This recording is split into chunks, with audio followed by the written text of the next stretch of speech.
Hello and welcome to the Happiness Is podcast with me, your host, Bruce Aitchison. And today it is somebody I've known for a while and known about for a lot longer. A bit of a mentor to me very recently, and I've enjoyed spending a heap of time with them in various different places. Some of it in this office here talking about rugby, which has been a huge learning curve for me.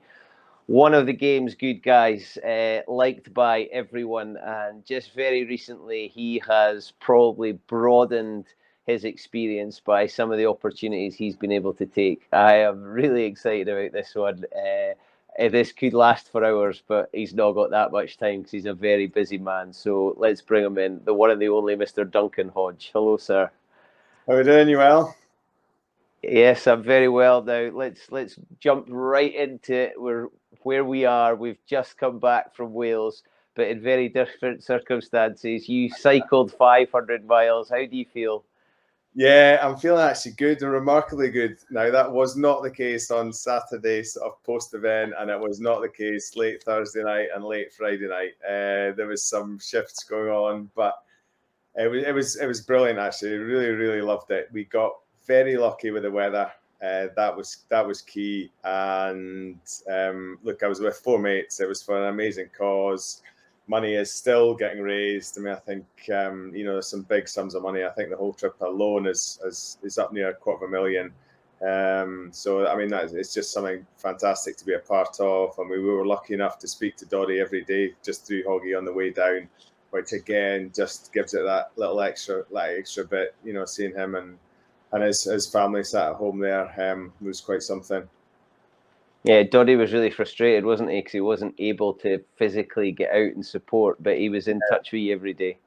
Yeah, he wasn't allowed to physically support and abuse Hodgey, I think was what he said.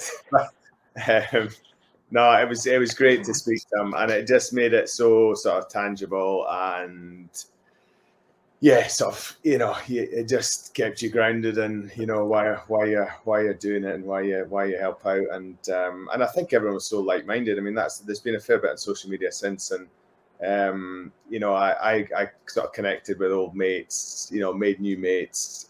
It was just a great little atmosphere, and like I said, I think we did get lucky with the weather. I think that made a big difference, but that was irrelevant. The sun shines on the righteous, I think. Is that not the phrase? Well, I did that too, those last 2 days. I mean, it was brutal when we left. Edinburgh on the Thursday morning. I got the shift out of Selkirk down into Hoyk and then up the hill. I was against the wind, and I wasn't the biggest cyclist in our team as well. But it was it was great fun. It was a new experience for me, certainly. Well, I spoke to you on the Wednesday night, and there was a little bit of pre-match nerves. You'd had your big bowl of pasta, and you were saying that it was like preparing for a game. I then saw you on Saturday, having had a couple of beers, but you'd also put yourself through the ringer. Was there a bit of the satisfaction you used to get when you'd peeled yourself off a pitch after 80 minutes? You know what? I think since I retired, whenever that was 15 years ago, I think that's the closest as it's been to sort of felt like a match. Like, we were in the trenches at times, but even like say that Wednesday night, you had a big bowl of pasta. You got up the next morning, prepared well. I mean, Dean Ryan was pretty militant with us. You got off your ride and you were taking protein shakes and vitamins, and you've got to recover, strip off the wet gear into dry gear, get your legs up, eat properly when you could, get sleep what you could. And then, but the thing was, also with each ride, personally, I was nervous because I'd never ridden in the dark. There's me Thursday night, I'm going through somewhere near Preston, 2 hours riding on the dark, in my own, headlight on here, bike light on, no one know where I'm going. I'm staring at a GPS, head down, plenty chalk, go, from sort of 10 till midnight. So, I mean, I was pretty apprehensive. And every day you just got given your route, right? You've pretty much got an hour and a half here, on you go, you're climbing that, it'll be 30, 40K, go. Yeah, so every time each one of the 7 or 8 rides, you've got a new challenge. So it was like, we equated it to like a sevens tournament. The sort of fueling, hydrating, resting, recovering, get back. So it was something like that. And then I think we felt it on the Saturday, but I dare say as as you well know, we didn't help ourselves. We kind of had breakfast at 7 a.m, rode for about 50, 60 miles, jumped into, met a good friend of ours, or a friend of mine. He sneaked us into corporate. We sort of sneaked down 2 or 3 pints on an empty stomach, went to the game, another pint, empty stomach. Saw you guys, empty stomach, couple of pints. So by 9 o'clock, we were all just sort of like jelly men. I spoke to a few guys, Welshmen, Englishmen, Scotsmen that had done the ride. Didn't speak to any. I spoke to a few, and a lot of them said it was like being in the changing room again. The banter was flying, meeting up with. There was a bit of chat, and then a few beers. That reconnecting, you said it was more like anything. How much do you crave that again? Yeah, I mean, it was fun. I mean, I saw some. I used to play with guys like Alex Popham. You know, our team rode quite a lot with the Welsh guys and with Rory Lawson's team, which had Cammy Glasgow in it. You know, so there was a bit of sort of WhatsApping. You know, their van to our van. Right, who's riding next? Right, we'll put you against him. All right, you're too slow for him. You know, people getting slightly offended and then slightly racing. So no, there was plenty sort of testosterone and sort of mental challenges going on. And I mean, even in our bus, I mean, there was a whole sort of Melrose bit, and Dean and Hodgey were just at each other the whole way. So again, very, very similar to a changing room and that sort of tight, close-knit sort of environment that, you know, you kind of once had. Hodgey gets pelters for everybody, doesn't he? Amazing. Even his wife, when we got home to Cheltenham on Saturday night, the same was true then. Yeah, Hodgey was looking forward to seeing Jill on Saturday night for various reasons. But the challenge then, you get to Cardiff, you've done your bit. Were you able to relax and enjoy the game, even though we didn't get the result that you and I wanted? Yeah, I mean, it's quite. I'm finding it more now a special thing. I think when I was involved at that level, or even coaching Edinburgh, you know, a year ago, you're so immersed in rugby that I was like, I would kind of go sometimes, but I wouldn't be wanting to go every time. Whereas the England game, I went along with my son, who's 11 years old, and watched the game with him, and that was just so refreshing to see him jumping up and down for Scotland, and so that was great. And it was really nice at the weekend. I mean, Cardiff is a fantastic place to watch rugby. I mean, anyone who's not been, you've got to go. It's unbelievable. And then to watch it with the 6 of us who'd just been on that, you know, the 4 riders and the 2 guys who helped us so much, to watch and just sit a game of rugby. And I'm sitting with Dean, and we're just sort of chewing the fat about what people should do. And so again, that was just it was something quite special. And on the back of just that sort of come down and relaxing, I'm like, okay, let's just enjoy this and have a beer. So it was great. So I didn't realise until Sunday night, Hodgey, I'm flicking through the programme, and there's a big bit in it about Duncan Hodge kicking the points to win it. Brendan Laney had kicked a bundle, and then you did the same. Yeah, so there's 2 things about that game. One was it was Bill McLaren's last game, commentary. So that was quite an emotional game for us all. We were very aware of that. We met him pre-game. And the other thing is, I don't actually remember how long I got on the pitch. Look, it was probably 10 minutes, 5-6 minutes. I don't know. But I can remember I must have had the last kick of the game. And I've now checked the score since. So look, we won in the end by 5 points. I think it was 27-22. So it must have been 24-22. Scotland got a penalty. Last play of the game. Now, the only way we can lose the game is if I hit the post with a kick and the ball stays in play. They then go down the other end and score. And they only needed 3, you know, if I'd missed it still. So I remember contemplating smashing this as hard as I can, sort of right at the post. I was on the right-hand side, and I thought, all right, I reckon I can reach the stand from here. I reckon I can clear the dead ball. But then, yeah, I just couldn't do that. I thought, no, I'll nail this. I can't do that. I can't have that on my sort of CV going forward that I've missed in front of 70,000. I've got to nail this. And I did give it a bit extra because I thought if this does hit the post, I want it to rebound somewhere nearer us than them. So climbed into it and it went over, I think. Nice. You've got some brilliant stories and performances, but to score all the points in a Calcutta Cup win at Murrayfield, and you're probably sick of talking about it, but that must be something that you look back on with a huge amount of pride. Yeah, it's one of those funny things. I think that is what everyone sort of remembers me for, probably. And yeah, I mean, the whole thing was just one of those things that it was the first ever Sunday game. It tipped it with rain. Obviously, England were huge favourites. They'd been scoring 35 points a game. They were expected to belt us, although we had played well the week before at Wales. So we started really slow over in Italy, but we were playing better. And yeah, it was one of those games. I mean, England really should have been out of sight by half time. I remember Delalio chirping us when he scored. They were on our line just before half time. And I think Austin Healy got turned over, and we got up to halfway. I think I cleared the ball. We got up to halfway, and we got in at, I think, 9-6 or 9-7, when arguably it should have been 13-6, 14-6, and potentially we would have really struggled. And then a bit has happened, a couple of weeks ago with Scotland England. When a game is close and you're at home, you start to get the rub of the green, and the crowd gets behind you, and then there's a real belief.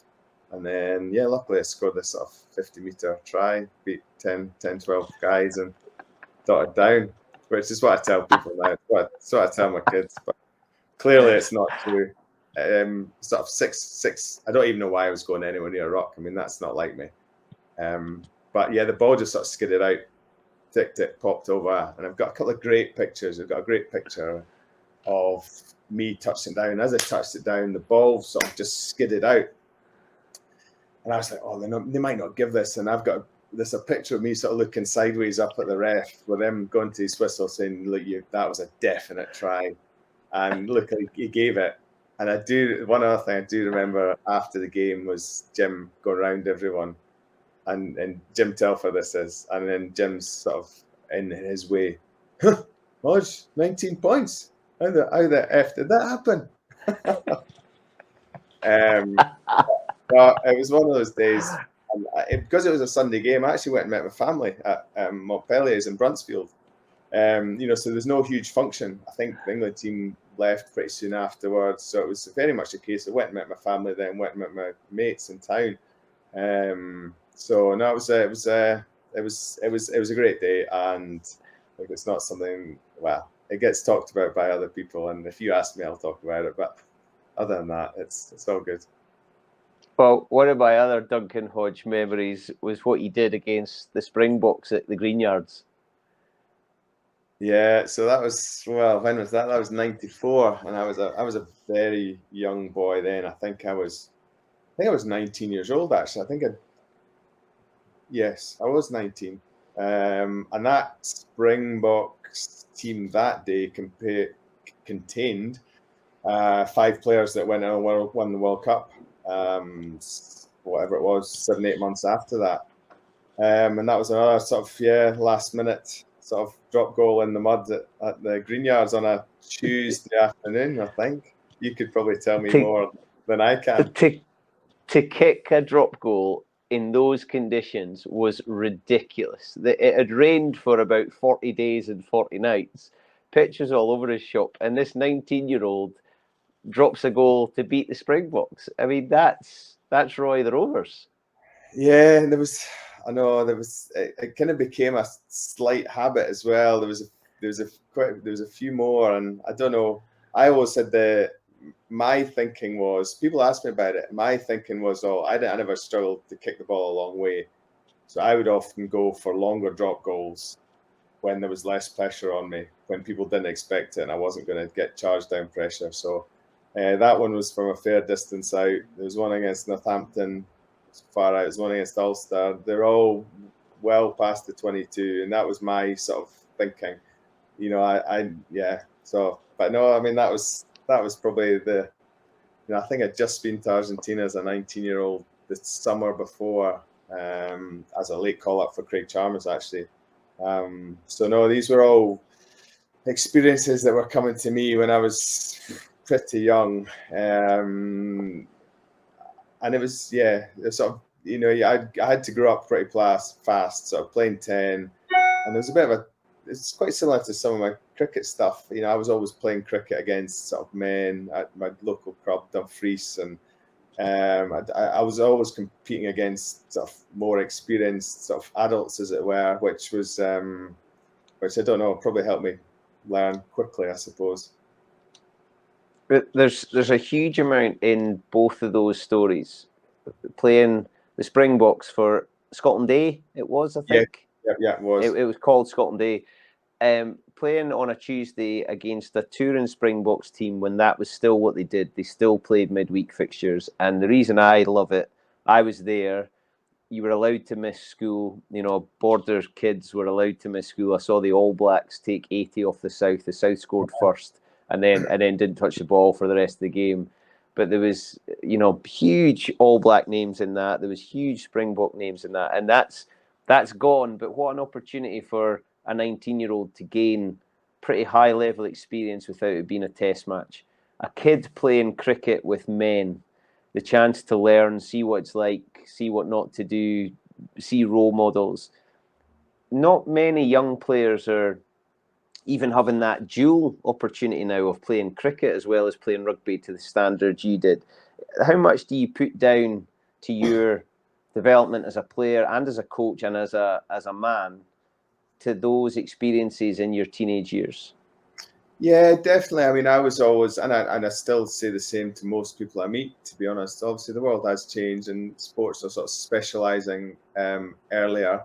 But yeah, I do think it's a massive thing to, most importantly, to find the sport you enjoy the most. I think that's probably number one. And number two is I just think it's great learning to learn about other different sports and meet other new people and learn other skills that you then find out later in your career are, you know, very transferable. You know, so I would always encourage that, and it can be a bit of a, you know, I mean, and look, my parents were great as well. Sort of transporting me about, you know, I've got kids now and it's the same, you know, it can be a workload for parents, but yeah, I would, if at all possible, I think you should be dipping into as many things as you can. And the reasons being, as I've said there, just find what suits for you, what's enjoyable, what you're good at, what makes you tick, you know, which group of people you enjoy. And I think that all goes into the mix. And you had to make some choices because cricket was still a decent shout. You still love to swing a bat around as well. Yeah, I mean, I've still got my own. I've got a very social team that's it's called the Rugby Husbands, and that's guys that used to play a bit of cricket.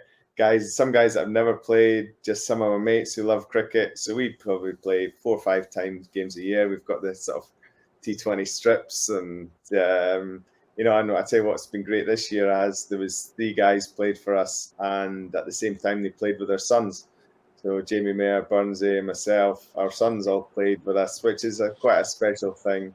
But no, I mean, cricket's one of those games I just love. It's probably potentially my only regret is that I got picked for a tour that I probably, in hindsight, I maybe should have gone on. But then it's like sliding doors. If I'd gone on that, then rugby might not have taken off. We wouldn't have played under. If I'd gone on that seniors cricket Scotland cricket tour, I wouldn't have played under 21 rugbies under Scotland under 21 rugby that season. Then you don't know how that translated into 4 months down the line when I was on a Argentina tour. So it's one of those things. Yeah, it must be horrible to be popular, Hodgey. Must be horrible. And well, as a standoff, and as a sorry, carry on. No, I think you don't know any different. You just sort of bat on. There was not. I don't think there was as much to think about then. I think there's more sports, more structure, more training now. You know, when I was 18, 19, you just did what you did, didn't you? You just, do you want to play that? Do you want to play that? Go and do that. Go and do that. You just did it. You didn't think about. There was no big strategy about what I chose and not chose. It just happened. It's just, yeah. You've already mentioned your upbringing in Dumfries. How much is coming from that community contributing to sort of playing all sports, being involved in all things? Yeah, I mean, I suppose like a lot of kids and families, I kind of just, I sort of did what was going on in the house. My dad played rugby, dad played cricket. My mum was a good sports person as well. So I just sort of tagged along to whatever I was, wherever I could. If dad was playing cricket, I would go and watch and get bowled in the nets. If so it was just sort of one of those really. And then you go off to Merkston Castle School and probably get a chance to do both. As a young standoff, how important was kicking the ball to you? Because it became something that was almost your super strength, wasn't it? Yeah, I mean, it's one. A few people ask this, and to be honest, I mean, I'd never touched a rugby ball till I was 11 years old. And the only reason I did touch a rugby ball was because my dad, mini rugby started at Dumfries, and it got me out of Sunday school.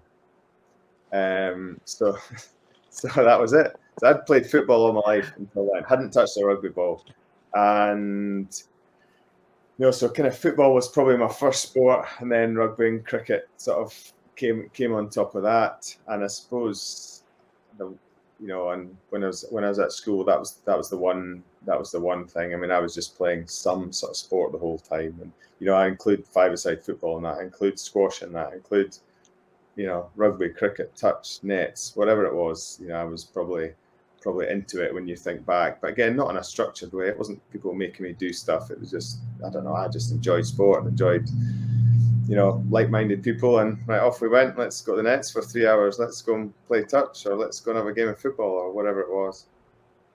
And so play was a big part of it. How much then do you look at what goes on now, and when you're coaching, do you try and replicate play? Yeah, no, I think it is. It's getting that balance, and this is the one thing. So you asked about kicking there as well, so I forgot to answer that question. I mean, I'd never really been taught how to kick. I mean, I remember getting 16 years old, and I was just told, right, you're a good footballer, you're kicking goals next year for the first 15, pretty much by Frank Hadd, and that's how that one came about. And you just sort of morph into it and you practice, and off you go. But the games bit is big for me. But also equally, I think rugby is actually quite a complicated sport. There's a lot in it. It's different to, I don't know, say rugby league or cricket or football.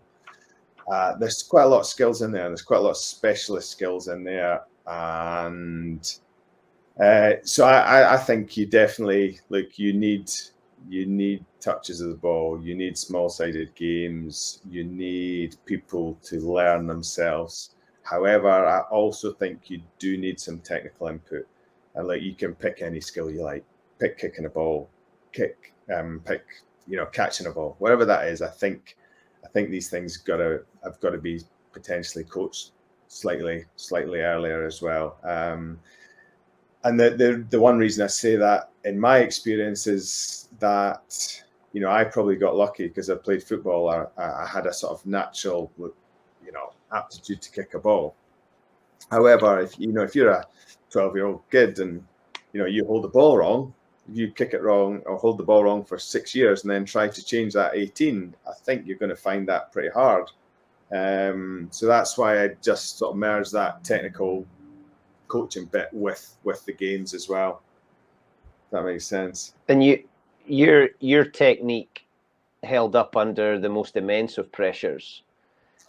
And that would come, whether we call it 10,000 hours or 10,000 touches or whatever it is in fashion at the moment, you'd done it a lot, which meant when there was 70,000 people watching, you knew it was going to stand up. Is there enough rehearsal? Yeah, I mean, I was sometimes to my detriment. I was one of these sort of I need to be last off the pitch type people.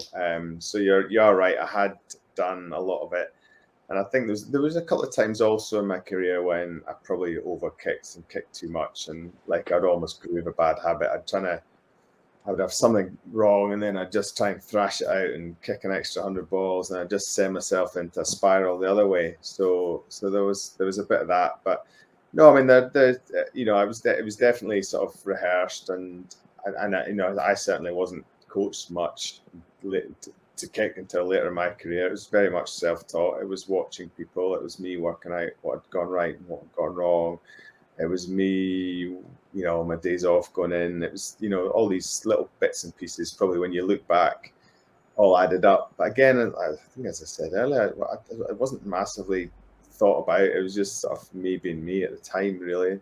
So I think there is a bit around when you are young or younger. There was definitely 3 bits in my career. There was the first, 18 to 20, when things just happen and you're kind of lucky, and then you either get dropped or you get injured, and then you think too much, and then at the end you get, well, geez, I've only got 3 or 4 years left. What am I worrying about? Type of stuff. So I would branch my career definitely into 3 sort of chunks, and I'd like to think that you can pass on a bit of that. When I speak to people or players, or even your kids, to be fair, who knows. And 10 years' time, I might have my girl, my boy, asking me about things like that. But yeah, there was definitely chunks in there, segments. And through that, it sounds to me like, although it might not have been conscious, analysing and then improving leads to being a coach when you finish playing. Yeah, it was a funny one, because I think I'd always kind of said I probably wouldn't want to coach. Now, the reason I said that was, or in my mind had that, was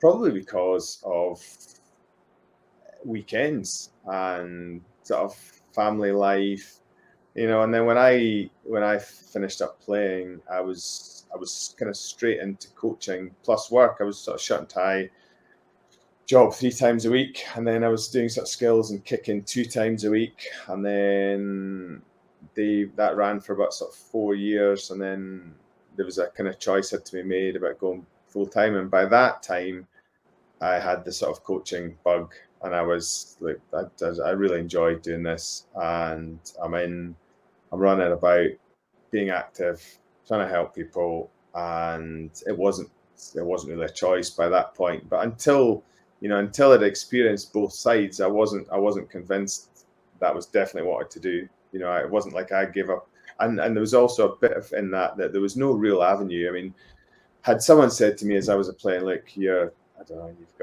got 1 brain cell and you've played 10, would you fancy being a coach? Now, that I probably would have, thought about that seriously, but that wasn't in the system. That didn't happen then. So I got really lucky, and again, I would say, but as we've talked about, I experienced shut and tie work, I experienced 9 to 5, and I experienced coaching along at the same time. And then, I had a sort of a grounding and an education on both sides, and then was allowed to make a sort of educated choice, I suppose. Yeah, you've mentioned luck a couple of times, and I'm not convinced I'm buying that story. I'm not convinced that you put yourself in situations, let's put it that way. And yeah, there's a lot of chat around coaching and how pro players go into coaching sometimes straight away. It might appear like that for people that don't know you that well, but you started in club rugby. You started coaching with, the club that you'd played with at Watsonians. How different an experience is that, going from a professional environment to the club environment? And while it's not about me, one of my issues is often that club coaches are trying to replicate the professional game, and that's not what it is. Did you shoot too high? Did you go in with a reasonable expectation? How did you first approach being a coach in club life? Yeah, well, I mean, I had 2 stints coaching, so there was a period of about 2 years when, this wasn't every night of the week, but I was coaching Watsonians too. So over the back at Craiglockhart when I was still playing, I must have been, I don't know, at the time mid-20s. When I was down at Leeds, I helped out coaching the academy with me and Stuart Lancaster. When I could, when I was injured, because I was obviously a pro player then, but when I could, I was going up and coaching. And then when I came back to Edinburgh, I coached the ones at Watsonians with Cammy Mather. Coached Nashi and Stevie Laurie and all these sorts of people. So there was 3 stints. That was, 5 years worth of coaching before I then had even finished playing the game. So And it is. I mean, your point there just about how do you pitch it, and and I have the same issues now. Same time, the same thing every time I plan a session. And this could have been 6 years ago coaching the under sixes at Bats down at Rayburn Place. You've got all this stuff that you think may or may not work, and then part of it's trial and error. Part of it, you can cover up some stuff if the kids or the players in Watsonian's days are just enjoying it. But it's just a trial and error. You've got a pretty good sense of where you're at in terms of skill level, and even stupid stuff like the numbers you've got. Well, if you've got 40 players, you're gonna have a very different session to whether you've got 10 players. Conditions, weather, all these things are just gone into the mix when you're thinking about it. But you probably find you get better at it as you go on, but you're never too far off. You've got a pretty instinctive idea of what will work or not work, and at whatever level you go in at. That, like I say, that could have been my 6-year-old 5 years ago. It could have been Watsonian's 2s 25 years ago. It could be the under 12s I take next Monday or whatever that is. So how much of it, you hear some players talking about it's only 10% physical and it's 90% mental, or so for coaching then, a professional player should have really high level rugby knowledge, intelligence, understanding of what happens when. But a lot of very good players don't make particularly good coaches. How much of it comes down to the social, emotional, mental skills that you've got as a person? Yeah, I think it's a big part of it, I think. And I think you find the best coaches manage to sort of merge the two, because especially at the top level now, there is a lot of knowledge kicking about. There's a lot of technical detail, and even TV, social media these days. I mean, there's the analysis and some of the little things, nuances that are highlighted. They're there for everyone. So so there is a high level out there. But yeah, I mean, like, ultimately, it's probably like any job, isn't it? You're dealing with people, aren't you? Whether doesn't matter what age they are, in some form, you're dealing with someone above you or someone below you or someone on the same level. And you have to work alongside them and hopefully get the best out of them. So, and that is the one, it's probably the hardest bit with rugby, I think, so at any one time, you're trying to cajole, 40, 50 people in pro terms, 40, 50 people in the same direction. However, those 40 or 50 people are very different people. They're different shapes, they're different sizes, they've got different personalities, different things rub them up the right or the wrong way. So you're trying to point the cart in one direction, but not everyone is always, amenable, and that's the sort of trick. Yeah, you're trying to speak to the team, but there's also, you've got to be very wary of individuals and how you deal with them. I think that's definitely the hardest bit. No matter what job you're in, and I've spoken to coaches at different levels, the thing we probably all want more is time. Resources are resources, facilities are, but I think if it was narrowed down to one thing, people would say they want more time. In that professional environment, for people like me that have never been in there, how much time do you spend on those things that you've mentioned? So you've got 50 players, but that 3 or 4 of them are having a tough time. There's 2 injured. There's that one's contract's coming up. That one's going away on international duty. How much time do you actually get where you're making that connection with an individual or a small group? Yeah, probably less than people think. However, I think you can build those bridges in other ways as well, and that can be, look, it could be anything. It could be just going out of your way on the way back from training to speak to someone for 2 minutes on the way in, or I don't know, you go and check with the physio. How's he doing? All right, he's struggling a bit. Right, I need to go and speak to him tomorrow, or it's a WhatsApp at night, or whatever it is. In terms of structured time, the coaches have got a lot on their plate, and you've got stuff to prep for and stuff to analyze, and so it's just sort of fitting that jigsaw together, really, because both sides, as we said, are equally important. But it's trying to, a lot of it can be informal, less. It's not like I need to meet this person for half an hour. It probably doesn't work as much like that. It's more, messages, phone calls, checking up, just getting a sort of circle of keeping your ear to the ground and working it all out. And then you sort of prioritize from there, probably. Who does that for coaches in the pro environment? Who checks in on the coaches? The other coaches. That's what I thought you might say.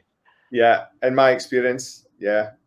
I suppose it's like team and teammates, isn't it? You kind of look out for yourself, and I dare say some teams' environments might have, resources where there is an overarching, mentor, coach, educator type person who is looking at stuff. But in my experience, you kind of, your mates look out for you, your other coaches look out for you. I've worked with some great people that I'm close to and still close to over the last 10, 15 years, and it's those guys. And also you end up speaking to guys that you trust, guys that look out for you. They know you. If you're mates, they know you. They know when you're struggling or you need a help, and likewise, the same with them. So that's how it's worked in my life. Yeah. When you look back at Duncan Hodge, the coach that made that decision to go from 2 days a week to full time, who is Duncan Hodge, the coach now? What's been the progression? It's a toughie, that one. I think so. There's the kind of on pitch bit. I think you just sort of what works. So I think you keep refining there, and also you got to keep fresh there. The game keeps moving.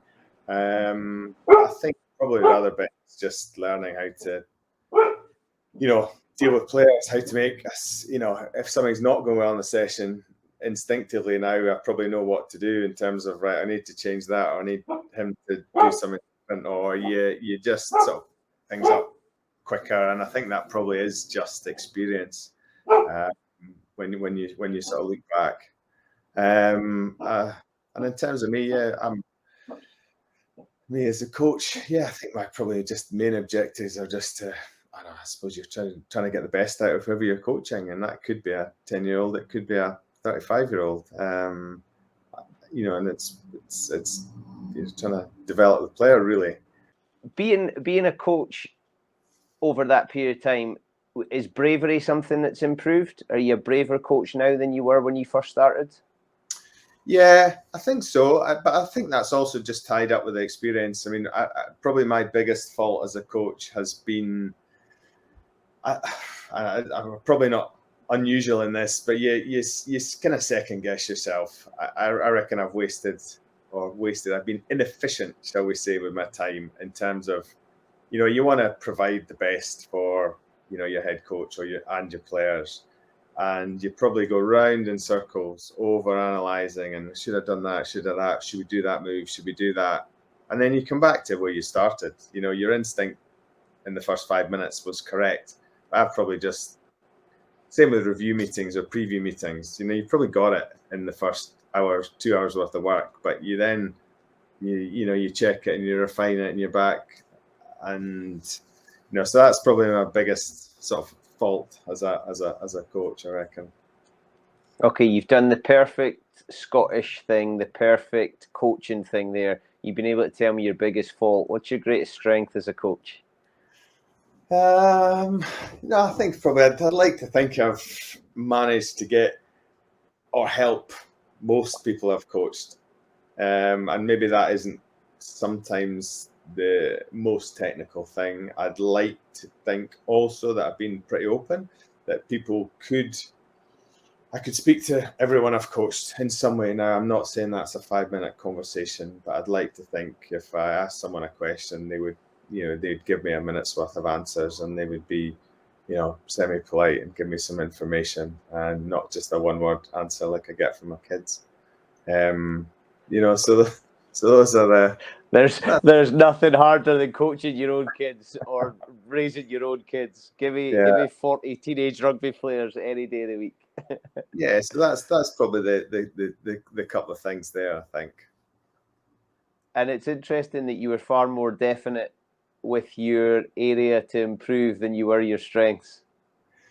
Yeah, I mean, that probably is just me and maybe as a Scottish thing, isn't it? You kind of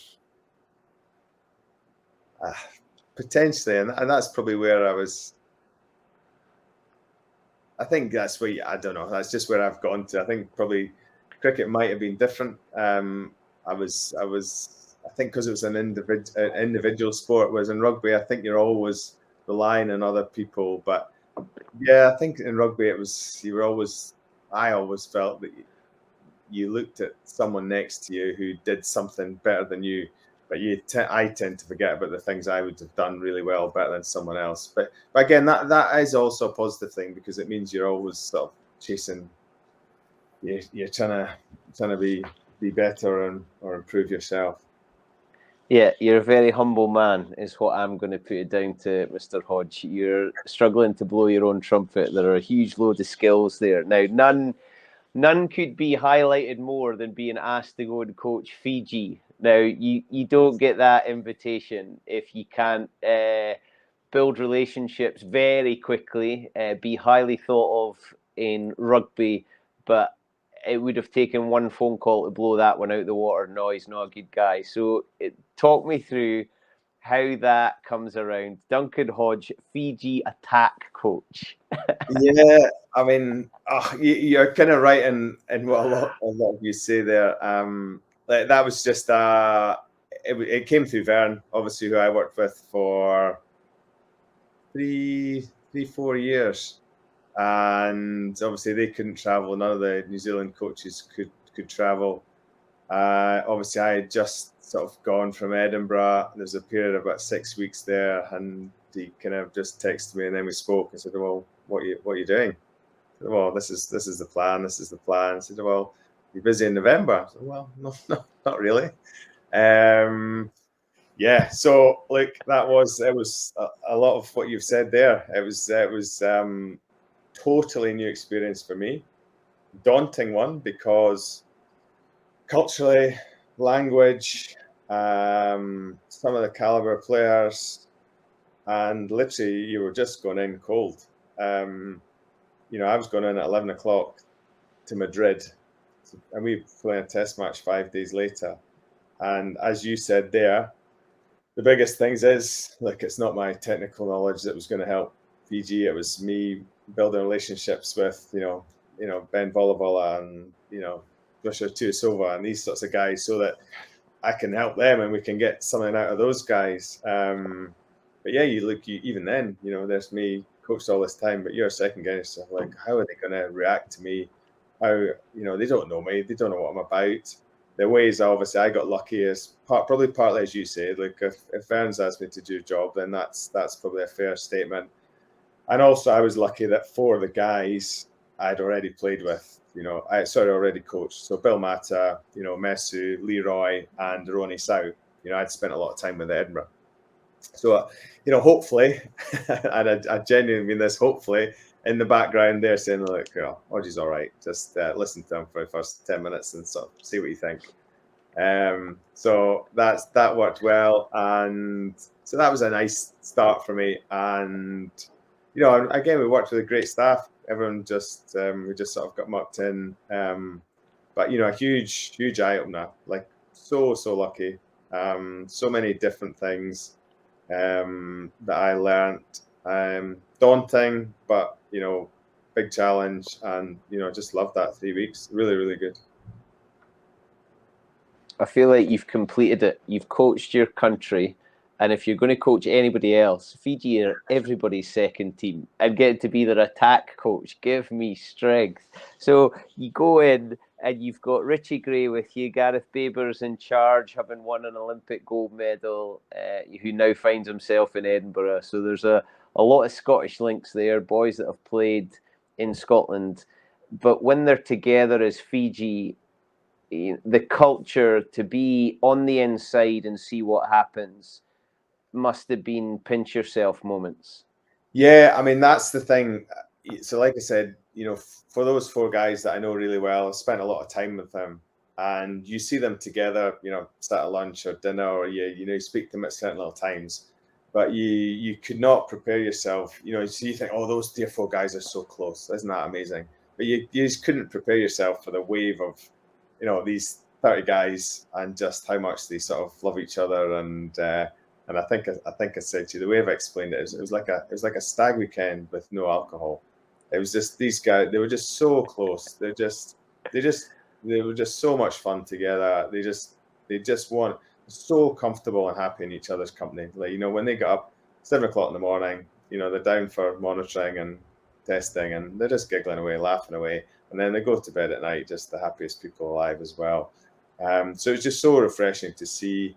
And yeah, you've just got to get on their wavelength. And we tried to learn a bit of Fijian, and if you're asked to drink a bowl of kava, then and sort of conform to their tradition, that's what you do. That's important. That's important to them, but it's also important to me. And kind of if I go around to your house for dinner, I respect that, and what your household brings, and that's just the way it should work. So I'm very, very conscious of that, and then obviously very religious as well, which was again totally new thing for me. So no, it was quite a trip. I mean, it was stressful and hard work. I mean, preparing a test match team in 5 days when you haven't met anyone, that's a big ask. In terms of the prep time, very limited. You could contrast that to Scotland, Wales, England, who had umpteen training camps by that stage in November. We arrive on sort of Sunday. But again, that's one of these sort of hurdles you just got to deal with, and you then got to think about, well, how am I going to message this, and how concise do I have to be, and how much information am I going to give? And there was very little coaching done. It was kind of high level management rather than coaching. I mean, these guys can play rugby, can't they? I mean, that was the other bit about it. Even in the little snippets you see, I mean, they love competition. They love little games, and they love an opportunity to express their skills.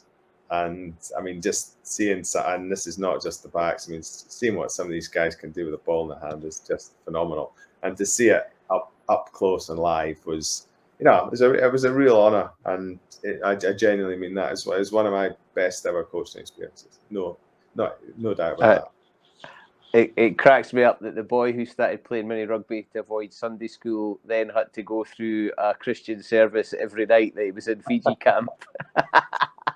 Yes, and yeah, I know there's a slight irony there. I love the preparation. I mean, you've now seen it from the inside. You'll have sat like all of us, in this sort of privileged position in I hate the phrase, but a tier 1 nation who pretty much has everything they need: the resources, the money, the time, the player access. And we sit here and say, isn't it a shame for the Pacific Island teams? Imagine what they could do. What do you imagine they could do if it was a level playing field?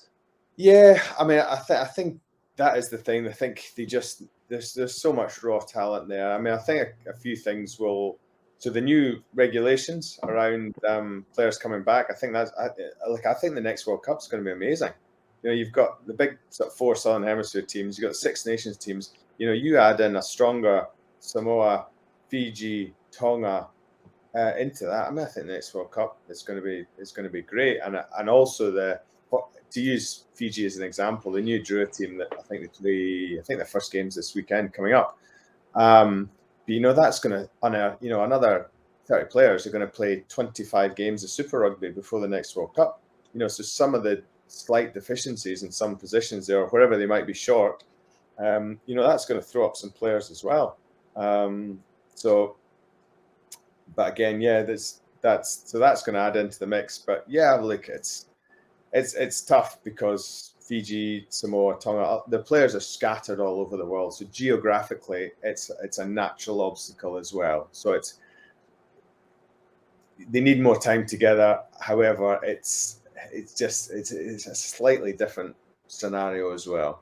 So you're just merging those two things, but it's an exciting thought to think of these three teams that we mentioned there and the next World Cup with, more players, strength and depth, and increased training time, sort of going towards the World Cup. I loved watching the Fiji-Wales game in the autumn, and I was watching you, and every time it cut to you, I was thinking, what is going through that guy's head? How's it? And I spoke to you before you went, I spoke to you when you came back, but what was it like in that coaching box when there was that so close, I suppose, to the history and doing something really special in a place that you've already said you absolutely love? Yeah, we're just gutted. Gutted first up for Aroni. He's not that sort of guy, but he obviously got a red card, and it was a red card. And we thought we had a real chance of beating them, and we still did, even with 14 men, and we were down to 13 men for 20 minutes of the game as well.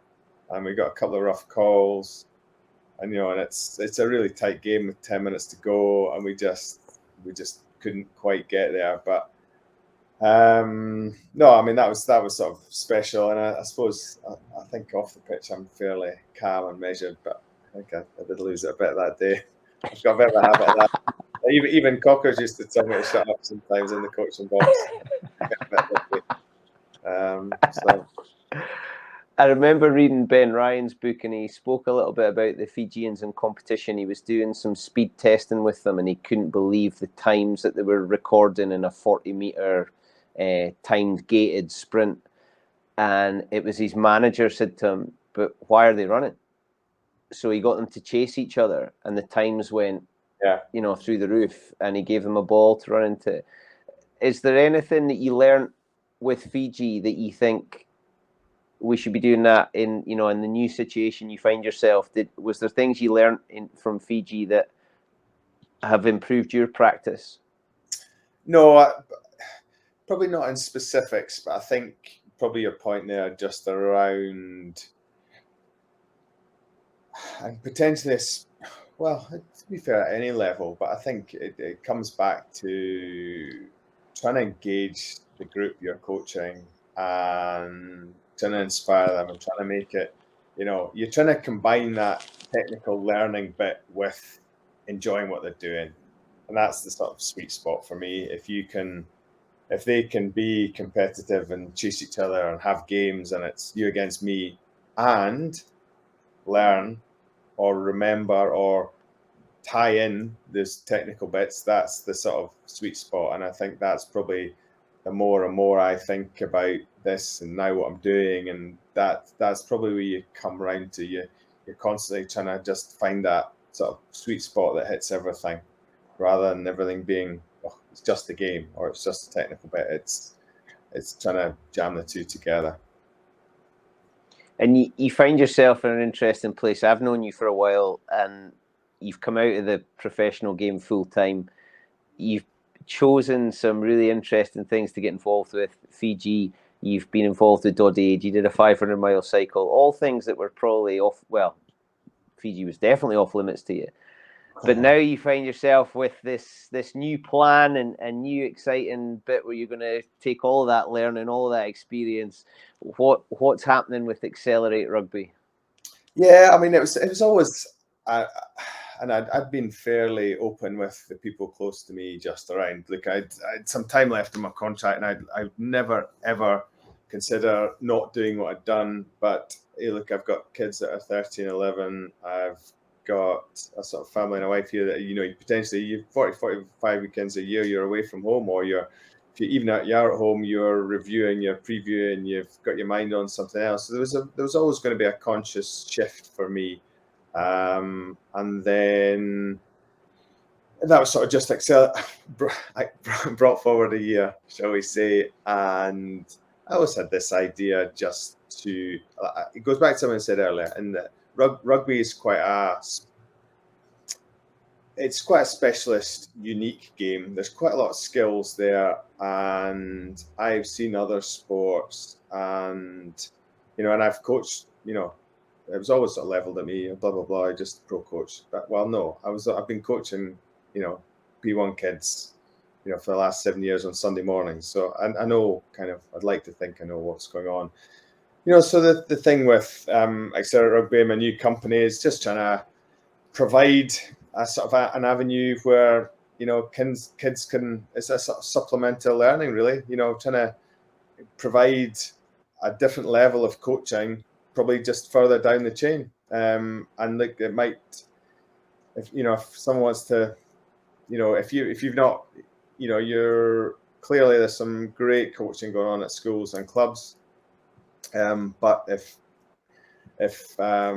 kids want to learn, hear a different voice, they want to do an extra session a week, it's just trying to provide that, really, and just sort of share my experience a bit lower down the chain.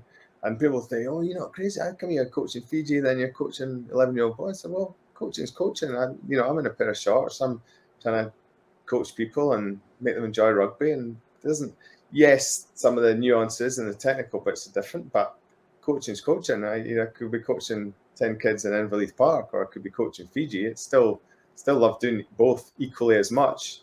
There's more pressure on one and maybe less on the other, but you're still trying to draw the best out of people. And and I just sort of see there that I think, well, why would I not try and just sort of filter some of my stuff a bit further down to younger kids, really.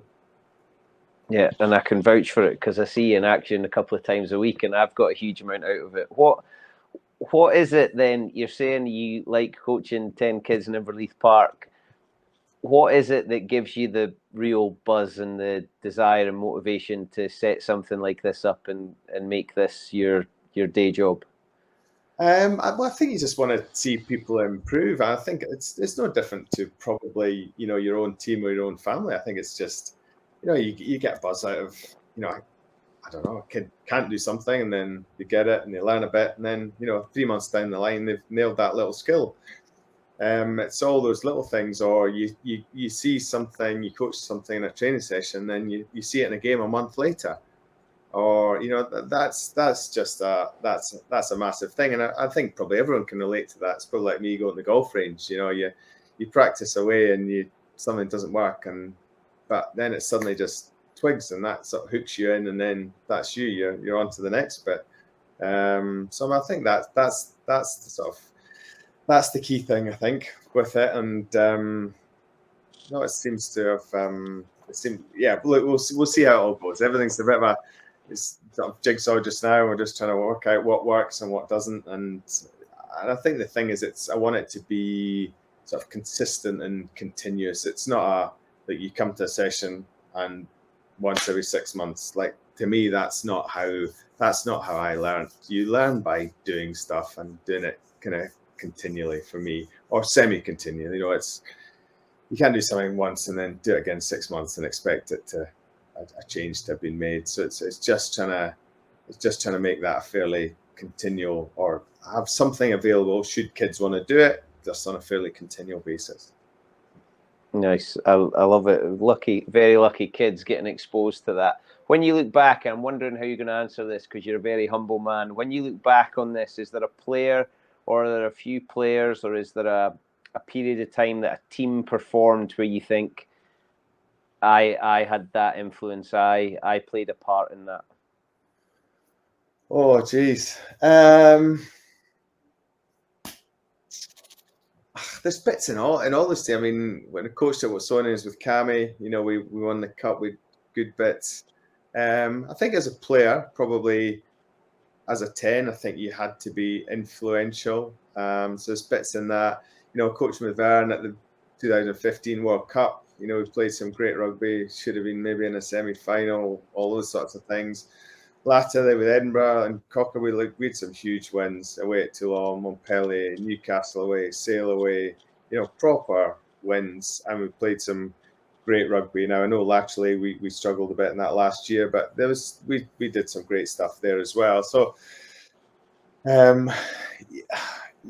you yeah, you'd like to think you've played, there's a bit of your stuff in there, but ultimately you don't really know. It could, you probably have to ask other people that sort of question. But there must be, you'd hope there's a bit in there. I'm 100% confident there is. I'm going to pick out one name, and you can just tell me a little bit about him. Darcy Graham has no right to do what he does. I saw somebody's tweeted over the weekend that weight to strength ratio, he must be in the top 5 players in the world. Yes. I mean, what is it that makes Darcy Graham an international winger who can score tries in big games? So athletically, clearly, he has got a gift. However, I'd probably go back even a step further. I mean, you chuck Darcy on a pitch, what you see is what you get. Now, not everyone is like him, but what I mean is, you throw him in a training pitch, you get exactly the same. You have a half-hour session, back session with Darcy Graham involved, you get that same level of commitment and energy and wholeheartedness. He's just on it. You stick him on a pitch, if he's on it, crosses that white line in training or on a pitch, and he is full on. And I think that's probably he just has no fear. He has just got this mindset of, I'm going to beat someone and I'm going to do it 100 miles an hour. There is no off switch. And that is it's a remarkable thing with him. And everyone says, well, he shouldn't be able to do what he can do. But I think part of that is just down to his attitude. So you merge his outlook and his attitude, and you merge that with, clearly, he is athletically very gifted in terms of his footwork and being able to change direction quickly. So you merge those two together, and that's probably why he never quite gets fully hit, and he's doing things that he should be able to do. He's unreal. Right, here's some quick fire ones. Who was your hero when you were a kid?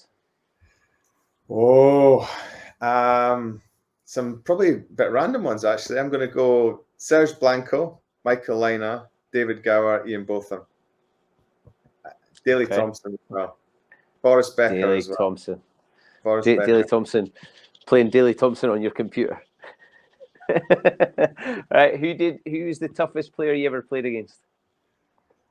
Oh, as in direct, as in a standoff, or another player? Yeah, go for it. Direct. Oh, probably go Johnny Wilkinson. But if it wasn't, if you'd asked about another player, and I tell my kids this story, would have been John Olomu. I knew you were going to say that. You just used to look up and think, oh no, he's coming down my channel, isn't he? And there was this is genuine story. I hit him in Carisbrooke. I saw him coming, hit him with all my might in Carisbrooke, and whacked him. I got this sort of starry eyes. I thought, oh, perfect. He'll just be lying right next to me here. I've absolutely whacked him there. And I kind of got up, looked around my shoulder, and he's chanking through another 3-4 players 50 meters away. Like, I could have sworn for all the tea in China he was going to be lying next to me. Whacked him. But, he was one of these guys, you looked up and thought, oh, no, he's coming straight at me, isn't he? And he was just impossible. He just couldn't tackle him. Absolutely. Yeah.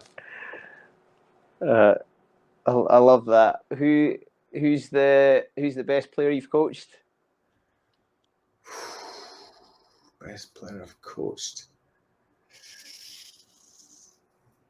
I reckon Finn's up there. Finn Russell. As an outside back, guys like Darcy, Blair Kinghorn are exceptional. Hodgey, exceptional. Joshua Tuasova in Fiji, they're exceptional. And then you've got guys like Greg, who are just on a different sort of planet mentally. So there's that sort of side to it as well. So those are probably, and admittedly, most of them are backs, aren't they? Because I get them. Yeah, more than of course they are. Because they're the best players. Who is your favourite person to play with? So it doesn't have to be the best player. Who did you love playing with? I'm going to give you 2, but they're for the same reason. And, well, I'll give you 3, actually. Greg, I was very good to play with. But the 2 that immediately spring to mind were both Kiwis, and that was John Leslie and Brendan Laney.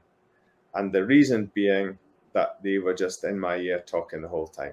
Just Kiwis, just tell me what to do. So when I know what to do, I'm now decisive, and I just give it early or I give it late or I run at that hole. It's just like a running commentary in my ear all day long, the two of them. Great. Interesting. I would never have picked that. I like that.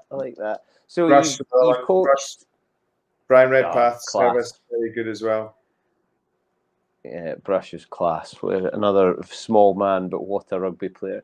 Right, so you've coached Edinburgh, you've coached Scotland, you coached Watsonians, you've coached Fiji.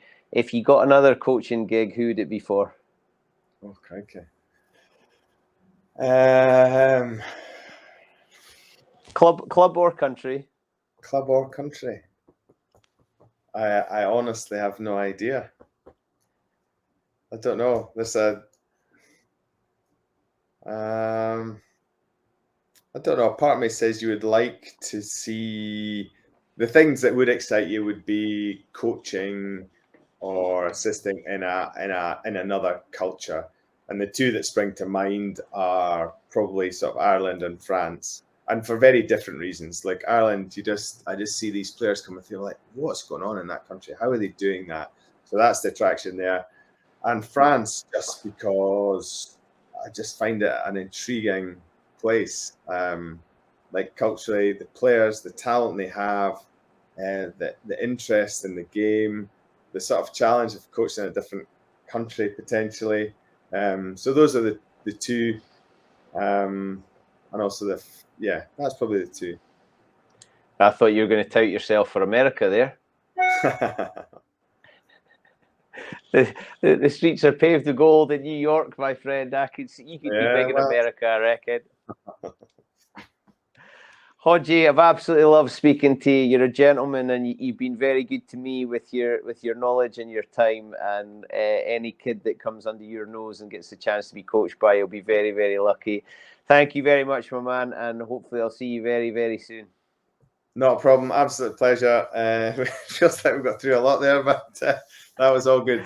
Perfect. Thank you. Maybe a therapy session for you.